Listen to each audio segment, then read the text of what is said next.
S, ಇನ್ನು ಬೆಳಗ್ಗೆ ಬೀದರ್ನಲ್ಲಿ ಲೋಕಾಯುಕ್ತರು ದಾಳಿಯನ್ನ ನಡೆಸಿದ್ದಾರೆ. ಬೀದರ್ನ ನಗರಸಭೆ ಕಮಿಷನರ್ ಅವರ ಕಚೇರಿ ಮತ್ತು ಮನೆ ಮೇಲೆ ದಾಳಿ ನಡೆದಿರುವಂತದ್ದು. ನಗರಸಭೆ ಕಮಿಷನರ್ ಶಿವರಾಜ್ ರಾಥೋಡ್ ಮನೆಯ ಮೇಲೆ ಹಾಗೂ ಕಚೇರಿಯ ಮೇಲೆ ಏಕಕಾಲಕ್ಕೆ ದಾಳಿಯನ್ನ ನಡೆಸಿದ್ದಾರೆ ಲೋಕಾಯುಕ್ತರು. ಲೋಕಾಯುಕ್ತ ಡಿಎಸ್ಪಿ ಹನುಮಂತರಾಯ್ ನೇತೃತ್ವದಲ್ಲಿ ದಾಳಿ ನಡೆದಿರುವಂತದ್ದು.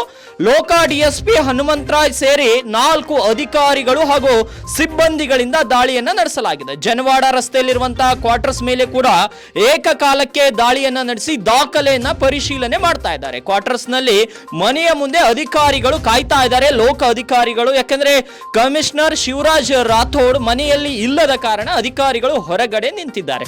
ಕ್ವಾರ್ಟರ್ಸ್ ನಲ್ಲಿರುವಂತಹ ಮನೆ ಹಾಗೂ ಕಚೇರಿಯ ಮೇಲೆ ಲೋಕಾಯುಕ್ತರು ದಾಳಿಯನ್ನ ನಡೆಸಿರುವಂತದ್ದು.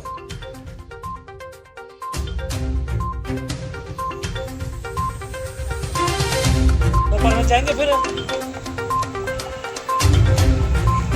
हाँ भांजो